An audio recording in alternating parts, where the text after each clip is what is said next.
and I am here with my darling, incredible priestess sister, who I just love and adore, and I'm going to formally introduce her in just a moment. But I really just wanted to have a conversation about capacity. Go ahead and type capacity into the comment section. Put the word capacity. If you do not see yourself correctly, how can you accurately measure your capacity? And so this is important because your concept about your capacity impacts your level of exhaustion. It impacts how much energy you think you can harness to get things done. And so it is important to me and to my sister that you see yourself correctly. And you know, I wouldn't call this to your attention without resources and tools to support you in doing so. And so let me formally introduce her to you. Lashannon Armistead is a holistic practitioner who guides souls to fulfillment. Lashannon is passionate and devoted. Her life's purpose is to empower individuals to awaken to their true selves and unlock their full potential. She is a seeker and a mystic. She has held a lifelong affinity for all things spiritual and metaphysical. Her profound connection to the divine is fortified by the wisdom and guidance of her elevated ancestors, along with a tapestry of deeply impactful life experiences that have set her on a transformative journey to discover ancient, time tested wellness therapies and profound healing arts. Through her own personal healing and transformative growth, it has become abundantly clear that every lesson and insight Lashannon has learned and gathered was a gift intended primarily for her own divine assignment. So she is positioned to guide and generously assist individuals on their path to becoming the very center of their own universe. She wears many hats. She has a unique and vital role on the planet. She is a mother, a daughter, a sister, a wife. She is also a priestess, oracle, counselor, and spiritual hygienist and sacred witness, guiding souls through their life journeys. She's a coach, a healer, an educator, a student, a novice, an adept, and a master, symbolizing her ever evolving commitment to learning and growing. In her credentials, because the girl is vetted, she has extensive education and training. She's an energy healer and Reiki master practitioner and teacher, a spiritual hygienist certified through Eternal Light Institute, a certified Global Sisterhood Sacred Facilitator, a certified Born to Transform Institute life coach, a certified breathologist under Seku Ayo Handi Kindi of Positive Energy Works. I hope I pronounced that correctly. And an ordained priestess of the Order of Melchizedek, and a certified womb sauna practitioner, baby. Her work revolves around supporting her clients as they traverse through their own space of transformation and helping them transition from who they once were to who they desire to become. She is a woman with much needed respite. Within this space, she offers mental, emotional, physical, and spiritual nourishment, employing an array of the modalities that we just mentioned in the healing her arts. So, with unwavering devotion and boundless love, Lashannon stands as a guiding light, leading individuals towards self-discovery, empowerment, and spiritual growth. Her journey is a testament of the profound impact of holistic healing and the enduring beauty of the human spirit's transformation. Okay, so listen. I think this is significant. Because for one, I am committed to reading my sister's bios. I feel like we don't always know how to live in the principle of your applause being the loudest. And a woman who doesn't know how to applaud herself gets obsessed with the sound of the applause from others. As womb sauna practitioners in this movement going throughout the world, we are in 17 different countries telling women to heal everything. That alone is, sis, you can and you will. Put that in the comment section. I can and I will. So here I am with Lashannon, ready to have her, come off of mute and interact. Go ahead and say something to the women and let them know why it's important to invest in themselves. You just reading your bio, like literally, you have all these credentials. I know it took time. I know the cost of your oil. How did you decide that you even had the capacity to even do all of these things?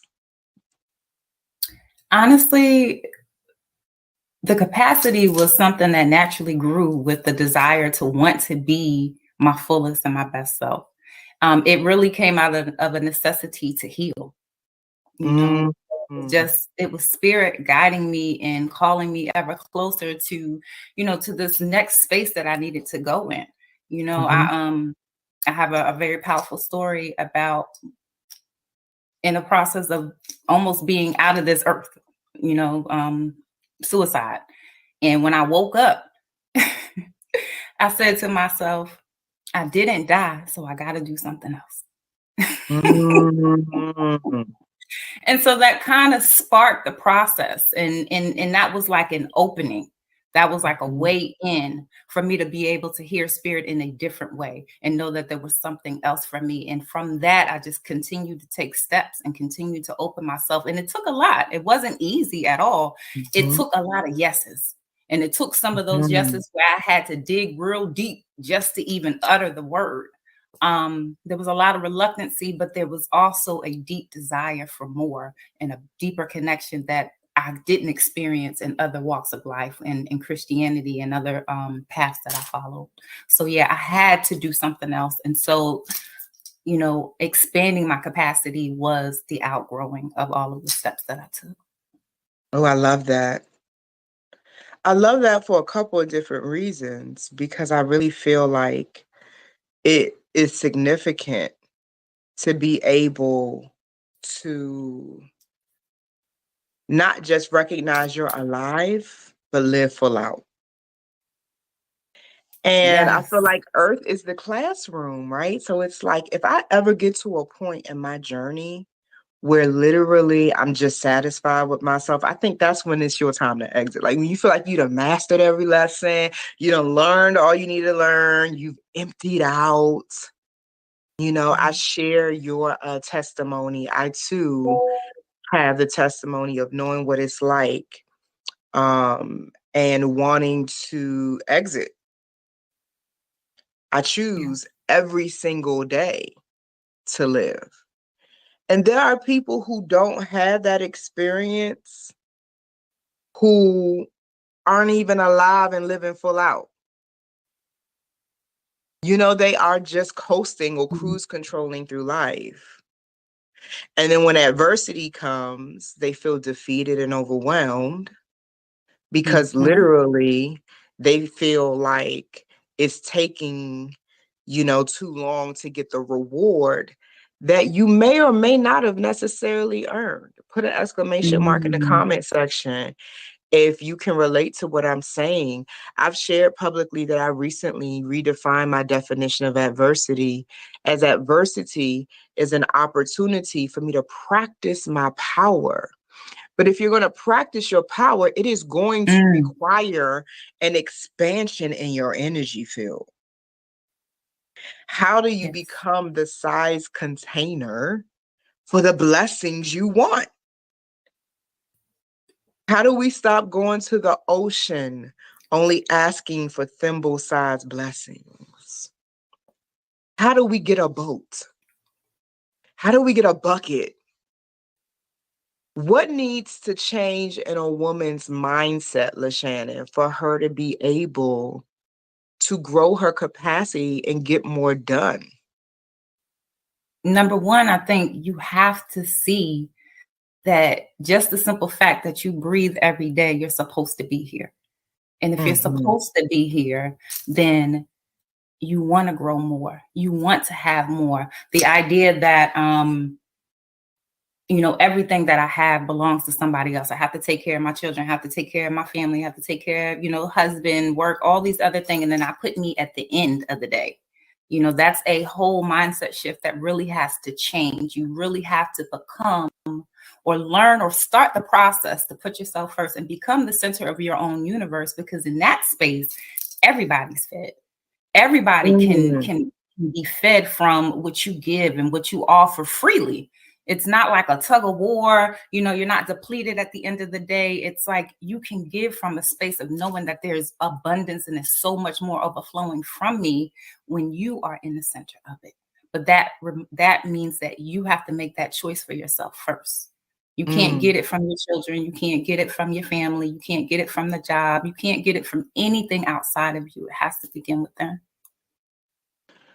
So what happens in terms of like practical application? Because, and you've heard me teach on the difference between rest and relief, right? So you got people, we're in a generation, especially of Black women, who, we're like, I need a nap. I need to be on the beach. I need a vacation. I'm for all those things, right?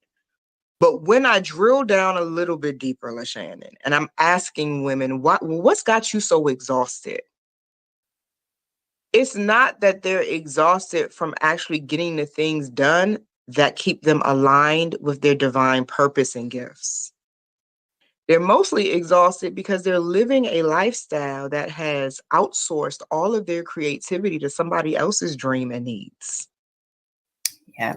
And they think they've earned this reward of this luxurious plush life that most of them are financing because they actually haven't tapped the well on their financial abundance. So they're going into debt to try to reward themselves for a rest, for work that they haven't even truly done that is alignment centered. It's just achievement. It's just achievement. I know that was kind of heavy, right? Y'all put an exclamation mark if y'all listen. I was like, But you see what I'm saying? It's like, earn your leisure. Alignment over achievement. Put that in the comment section. It's alignment over achievement. Like, what makes you think that you're even ready for the millionaire life if you're struggling with the $60,000 a year life? We cannot heal without the truth. That's one of the things that came up in my interview with one of your sister practitioners out there. We talked about that. There is no healing without the truth. If we're not honest, then what are we applying the healing energy to? The illusion? Why do you think women feel entitled to a rest that they haven't earned? And are they really seeking rest, or do they need relief? I think the entitlement comes from being caught up in the illusion and in the game that we never really even had the rules to in the first place. So we're playing by the idea, that the things that we've been taught, what's been laid out, but we never went to investigate.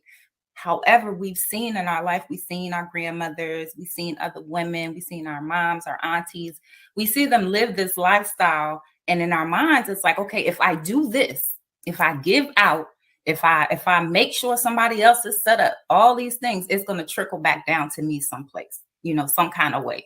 And that is just a complete, honestly, it's a disillusionment. You know what I mean? Like, you're delusional in the idea of thinking that giving to get is going to provide you deep fulfillment. Oh, girl, if I could throw a shoe at you right now. Oh, true. That's the template.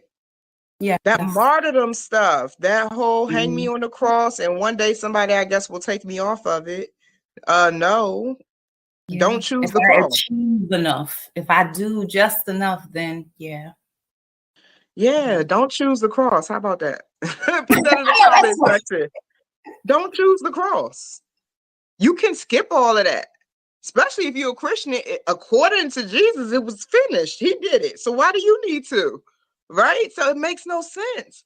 That's so good because I do think that women are having and experiencing a learning curve, and it's a value system issue.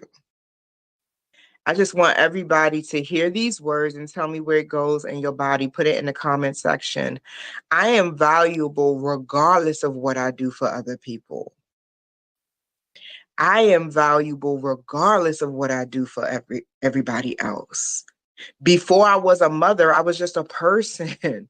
Before I was a wife, I was just a person. Before I became this mogul and this healer and a certified womb sauna practice, I was just a human being, and I came to earth bathed and wrapped up in divine love. I don't have to perform for the rewards of life. I just need to understand what kind of life I want to live and choose to live it, and do the work to configure my thoughts and my choices and my behaviors in a way that delivers the gold unto myself.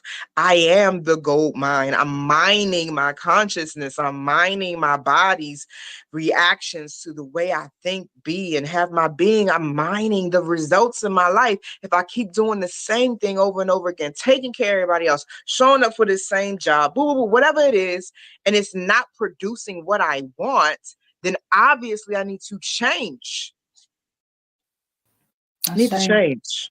I say. So I think that we're loading them up with a lot of positive energy in this interview, because that's what you bring. And this is what happens when the priestesses sit and have these conversations for the world to witness and say, hey, we're knocking on the door of your mind right here. And we're saying, what are you looking at? Every time you say, I can't, or the way Reverend Ike puts it, I love this.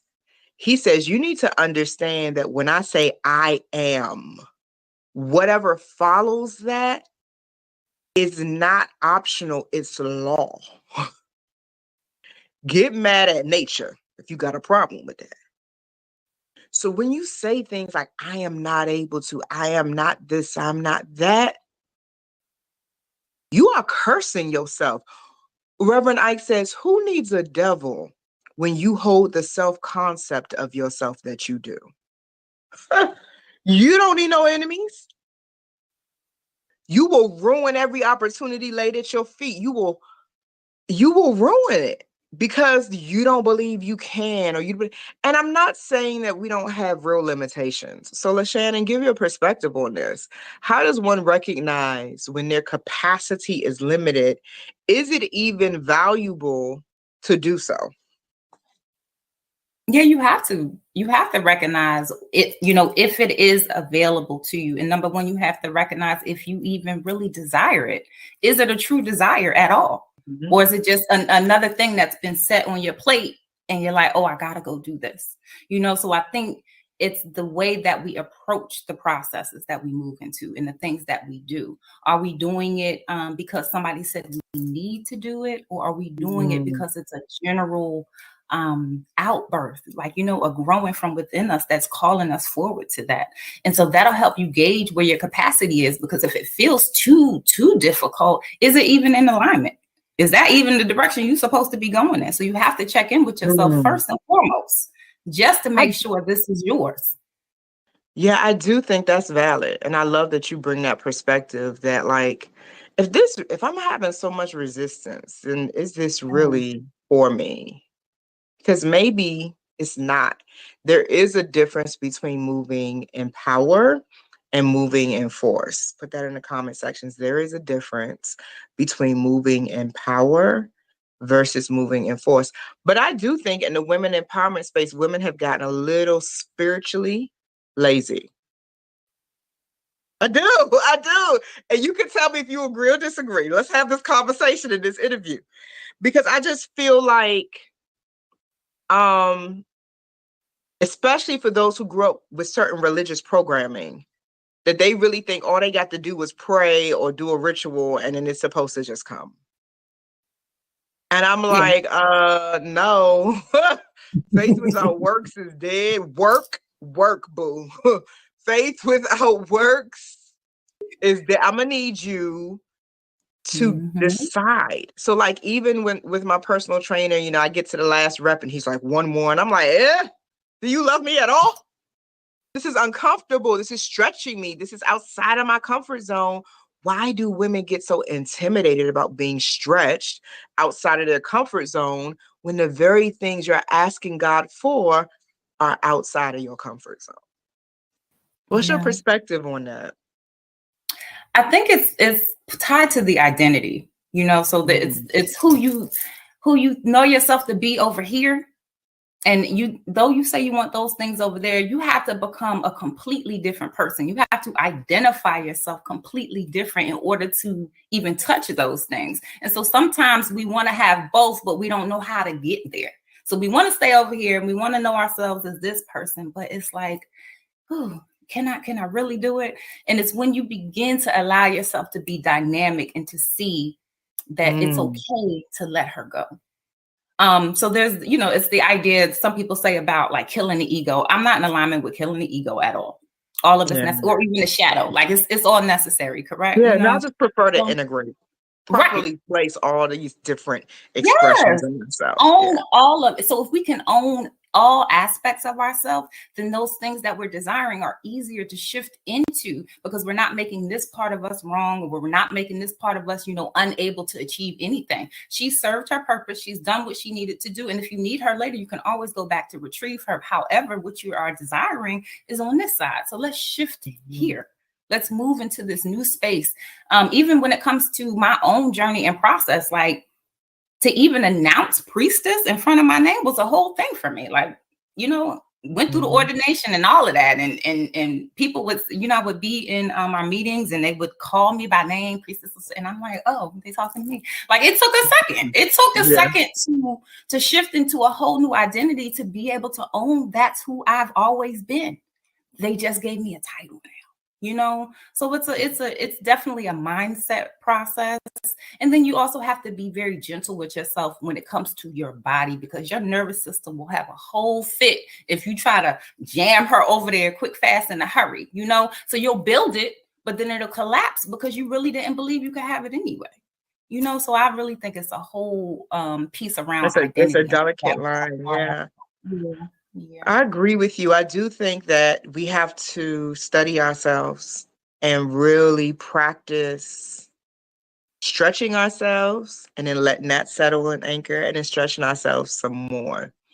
Even though I myself am aware that I only have, like, for example, if I was to acknowledge a limitation, it would be that there's 24 hours in a day. That's out of my control. Like, my limitations aren't around my self-identity.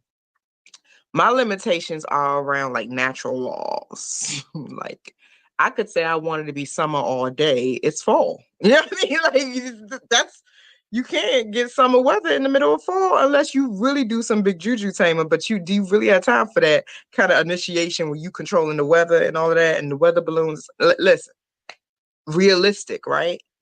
But you are never going to hear me tell the world, tell my sisters, or tell myself that I can't do something that's going to serve my destiny.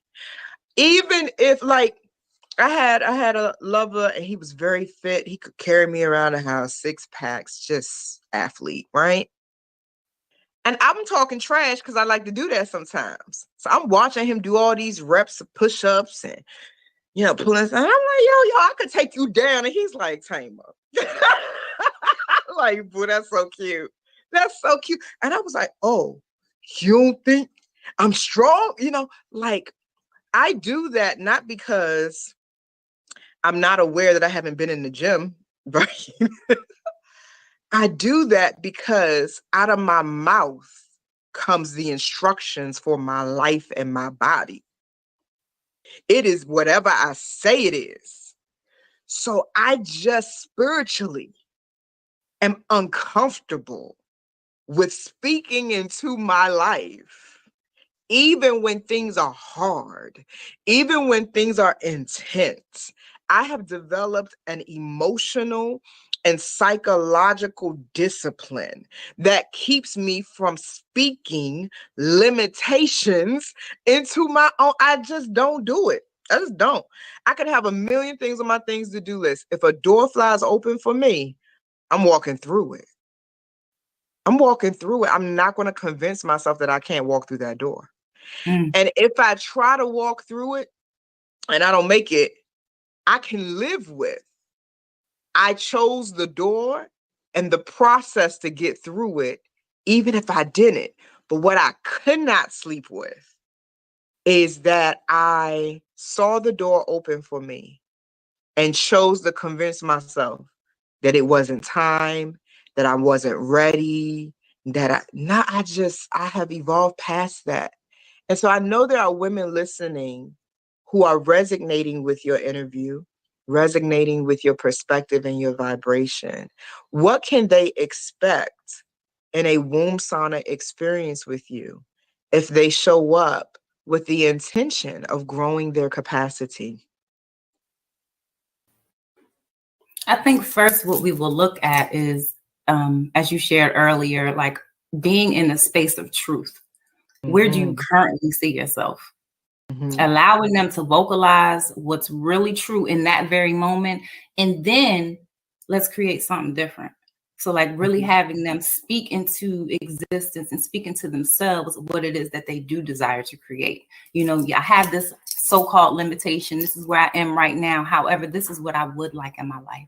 This is how I Mm-hmm. would like to feel. This is the relationship I would like to be in. And really working with them to see, like you just explained, really there's nothing stopping us from having anything that we desire. We literally can have it all. The only thing in the way is us and our mindset about it and what we allow ourselves to have. So I think that's the way we, it would flow in a way to let them just move from, this is the space where I am in, and this is the space I'm working to get toward. And we can birth all of those things right there in that moment. So. Mm-hmm. Mm-hmm. Oh, I just love that. So how do they stay in touch with you Yeah. and stay connected to all of the beautiful offerings that you have? Okay. So what I do want to offer is I have designed a mini assessment. And this mini assessment will support individuals in looking at where they are in their spiritual locus. So the idea behind this was just seeing where everybody is in their consciousness, like, just how they move in the world, their perspective of the divine, like everything. So there's 20 questions that you'll answer. And out of your 20 questions, you'll add up your scores and you fall into one of 4 spaces. And each space gives you a little more insight. And then from there, this is a way to have an interaction with me to engage. I'm offering free 20-minute discovery calls where we have opportunity to speak. I can see where I can support you, how I can pour into your life to help you create what it is that you're desiring. I will also be offering my womb sauna experiences within the next few weeks. And I have a Facebook page. You can find me on Facebook. My personal account is Lashannon Armistead. And my Instagram account is The Spaces in Between. And between is spelled BTWN. And my website, you can reach me at bit.ly/yourweekendmystic. And it's weekend spelled WKND. And there you'll be able to select services and book. I'll offer oracle card readings, spiritual counseling, coaching sessions, a variety of different things, spiritual hygiene, Reiki. So there's a list of different things to select from. So, I love your vastness and capacity, girl. You remind me of me. Like I grew up with people saying, "Oh, you do too much. You are too much." And my mantra for that is, if I am too much for you, go find less. So, I have shifted into an even deeper depth of radical self-acceptance, and can't nobody keep me from being who I really believe I am. So I love your vastness. I love your capacity. I love that you are able to offer as much of yourself. that you do. I think it's incredible, and I'm so proud of you and how you represent the work that we do as a certified womb sauna practitioner. Listen, y'all, we empower women. We don't tell you you need a tribe and then don't have our own.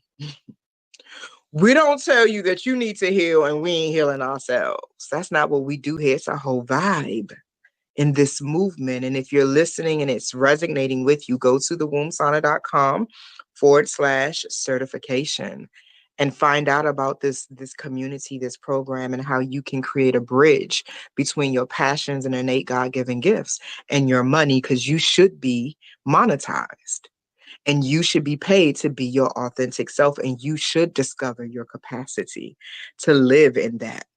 I've been doing it for 11 years. I can't believe it's 11 years, but I have been a full-time entrepreneur empowering women worldwide for 11 years. Nothing is impossible. You can live whatever you envision.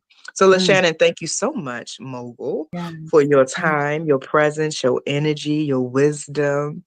I'm going to put the links on how to connect with her below so you can stay in her energy.